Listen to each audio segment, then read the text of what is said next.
Hi friends, எல்லாருக்கும் வணக்கம். இந்த வீடியோவில் நாம கேலி லினக்ஸில் இருக்கக்கூடிய டெர்மினலில் யூஸ் பண்ணக்கூடிய 5 யூஸ்ஃபுல்லான கீபோர்ட் ஷார்ட்கட்ஸ் தான் பார்க்க போகிறோம். இது பார்ட் 2 வீடியோ. ஆல்ரெடி நம்ம சேனலில் பார்ட் 1 வீடியோ வந்து போட்டிருக்கோம். அந்த வீடியோவை நீங்கள் பார்க்கல அப்படின்னா லிங்க் வீடியோட டிஸ்கிரிப்ஷனில் கொடுத்துருக்கேன். செக் பண்ணி பாருங்கள், உங்களுக்கு யூஸ்ஃபுல்லாக இருக்கும். இந்த வீடியோவை ஃபர்ஸ்ட்லேருந்து லாஸ்ட் வரைக்கும் ஃபுல்லாக ஸ்கிப் பண்ணாமல் பாருங்கள். அப்போ தான் நான் சொல்லக்கூடிய எல்லா விஷயமும் தெளிவாக வந்து புரியும். வீடியோக்குள்ளே போகிறதுக்கு முன்னாடி நீங்கள் இன்னும் நம்ம சேனலை சப்ஸ்கிரைப் பண்ணாமல் இருந்தால் சப்ஸ்கிரைப் பண்ணி சப்போர்ட் பண்ணுங்கள். வாங்க வீடியோக்குள்ளே பார்க்கலாம். Keyboard shortcut number 1. நீங்கள் கேலி லினக்ஸில் டெர்மினல் வந்து ஓப்பன் பண்ணதும் இந்த மாதிரி உங்களுக்கு டெர்மினல் விண்டோ வந்து ஓப்பன் ஆகும். இதில் இருக்கக்கூடிய டிஃபால்ட்டான டெக்ஸ்ட்டோட ஃபாண்ட் சைஸ் பார்த்தீங்கன்னா சின்னதாக இருக்கும். ஒரு சிலருக்கு இந்த ஃபாண்ட் சைஸில் ஒர்க் பண்ணுறது கொஞ்சம் கஷ்டமாக இருக்கும். கொஞ்சம் ஃபாண்ட்டோட சைஸ் பெருசாக இருந்தால் பரவாயில்ல அப்படின்ற மாதிரி தோணும். அந்த மாதிரி சமயத்தில் உங்களால் இங்கே இருக்கக்கூடிய ஃபாண்ட்டோட சைஸை வந்து இன்க்ரீஸ் பண்ணிக்க முடியாது, அதாவது பெருசு பண்ணிக்க முடியும். அதுக்கான கீபோர்ட் ஷார்ட்கட் கீ பார்த்தீங்கன்னா உங்கள் கீபோர்டில் இருக்கக்கூடிய கண்ட்ரோல் கீயும் ஷிஃப்ட் கீயும் அமுத்தி பிடிச்சிக்கிட்டு ப்ளஸ் அப்படின்ற கீ இருக்கும். அந்த கீயை ஒரு டைம் ப்ரெஸ் பண்ணிங்க அப்படின்னா ஃபாண்ட்டோட சைஸ் வந்து இன்க்ரீஸ் ஆகும். உங்களுக்கு டெக்ஸ்டோட ஃபாண்ட் சைஸ் எவ்வளோ பெருசாக வேணுமோ அதுக்கேற்ற மாதிரி கண்ட்ரோல் ஷிஃப்ட் கீயை அழுத்தி பிடிச்சிக்கிட்டு ப்ளஸ் கீயை அகைன் ப்ரெஸ் பண்ணிங்க அப்படின்னா இந்த மாதிரி ஃபாண்ட்டோட சைஸ் வந்து இன்க்ரீஸ் ஆகிட்டே வரும். உங்கள் தேவைக்கு ஏற்ற மாதிரி நீங்கள் ஃபாண்ட் சைஸை இன்க்ரீஸ் பண்ணிக்கலாம். Keyboard shortcut number 2.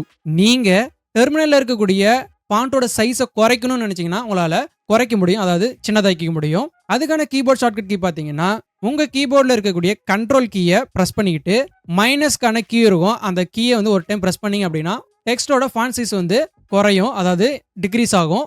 உங்களுக்கு இங்கே இருக்கக்கூடிய டெக்ஸ்டோட ஃபாண்ட் சைஸ் வந்து எந்த அளவுக்கு சின்னதாக வேணுமோ அதுக்கேற்ற மாதிரி கண்ட்ரோல் கீயை ப்ரெஸ் பண்ணிவிட்டு மைனஸ் கீயை அகைன் ப்ரெஸ் பண்ணி அப்படின்னா சைஸ் வந்து குறைஞ்சிக்கிட்டே வரும். Keyboard shortcut number 3. நீங்கள் டெர்மினலில் இருக்கக்கூடிய இந்த ஃபாண்ட்டோடைய சைஸை உங்கள் தேவைக்கேற்ற மாதிரி ரொம்ப சின்னதாகவோ அப்படி இல்லைனா ரொம்ப பெருசாகவோ நீங்கள் ஃபாண்ட் சைஸை வந்து சேஞ்ச் பண்ணிட்டீங்க.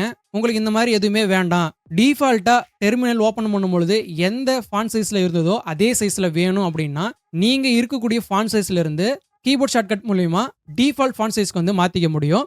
உங்கள் கீபோர்டில் இருக்கக்கூடிய கண்ட்ரோல் கீயை வந்து ப்ரெஸ் பண்ணிக்கிட்டு 0 அப்படின்ற நம்பர் இருக்கக்கூடிய கீயை ஒரு டைம் ப்ரெஸ் பண்ணுங்க. உங்களுக்கு இங்கே இருக்கக்கூடிய டெக்ஸ்டோட ஃபாண்ட் சைஸ் பார்த்தீங்கன்னா டிஃபால்ட்டாக என்ன சைஸில் இருக்குமோ அந்த சைஸ்க்கு வந்து சேஞ்ச் ஆயிரும். Keyboard shortcut number 4. கேலி லினக்ஸை பொறுத்த வரைக்கும் கமாண்ட் டெர்மினலில் நீங்கள் ஒரு டெக்ஸ்ட்டை காப்பி பண்ணணும் அப்படின்னா கண்ட்ரோல் ப்ளஸ் சியை வந்து யூஸ் பண்ண முடியாது. அதுக்கு வேறு ஷார்ட்கட் இருக்குது.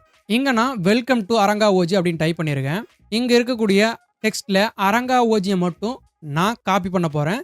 சேம் நீங்கள் எந்த டெக்ஸ்ட்டை வேணாலும் எந்த கமாண்டை வேணாலும் இப்போ நான் சொல்ல போகிறத ஃபாலோ பண்ணி கீபோர்ட் ஷார்ட்கட் வழியாக காப்பி பண்ணிக்க முடியும்.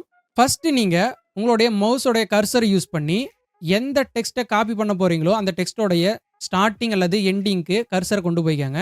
நான் வந்து ஸ்டார்டிங்கில் இப்படி வச்சுக்கிறேன். மவுஸில் இருக்கக்கூடிய லெஃப்ட் பட்டனை கிளிக் பண்ணிக்கிட்டு அப்படியே ட்ராக் பண்ணிங்க அப்படின்னா இந்த மாதிரி செலக்ட் ஆகும். சேம் அதே மாதிரி தான் எண்டில் கர்சரை வச்சுக்கிட்டு லெஃப்ட் கிளிக் பண்ணி இந்த மாதிரி ட்ராக் பண்ணாலும் செலக்ட் ஆகும். உங்களுக்கு தேவையான கமாண்ட் ஆர் டெக்ஸ்ட் இந்த மாதிரி செலக்ட் பண்ணிக்கோங்க. உங்கள் கீபோர்டில் இருக்கக்கூடிய கண்ட்ரோல் கீயும் ஷிஃப்ட் கீயும் ப்ரெஸ் பண்ணிக்கிட்டு சி அப்படின்ற கீயை ஒரு டைம் ப்ரெஸ் பண்ணிங்க அப்படின்னா நீங்கள் செலக்ட் பண்ணியிருக்கக்கூடிய இந்த டெக்ஸ்ட் வந்து காப்பி ஆயிரும். Keyboard shortcut number 5. இப்போ நம்ம காப்பி பண்ண டெக்ஸ்ட்டை கமாண்டை எப்படி பேஸ்ட் பண்ணுறது கமாண்ட் டெர்மினலில் அப்படின்னு தான் பார்க்க போகிறோம். நான் இங்கே கொஞ்சம் ஸ்பேஸ் விட்டுக்கிறேன். நான் முன்னாடி அரங்கா ஓஜி அப்படின்றத செலக்ட் பண்ணி காப்பி பண்ணேன். இங்கே அந்த அரங்கா ஓஜியை பேஸ்ட் பண்ண போகிறேன்.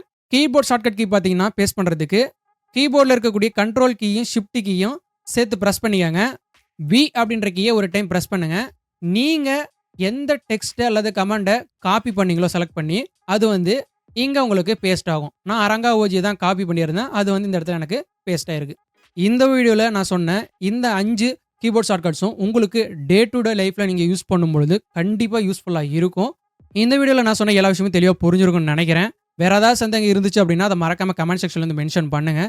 இந்த வீடியோ உங்களுக்கு யூஸ்ஃபுல்லாக இருந்துச்சு அப்படின்னா வீடியோவை லைக் பண்ணி ஷேர் பண்ணுங்கள். முக்கியமாக நம்ம சேனலை சப்ஸ்கிரைப் பண்ணி சப்போர்ட் பண்ணுங்கள். மீண்டும் ஒரு நல்ல வீடியோவில் சந்திக்கலாம். பாய் கைஸ், தேங்க்ஸ் ஃபார் வாட்சிங்.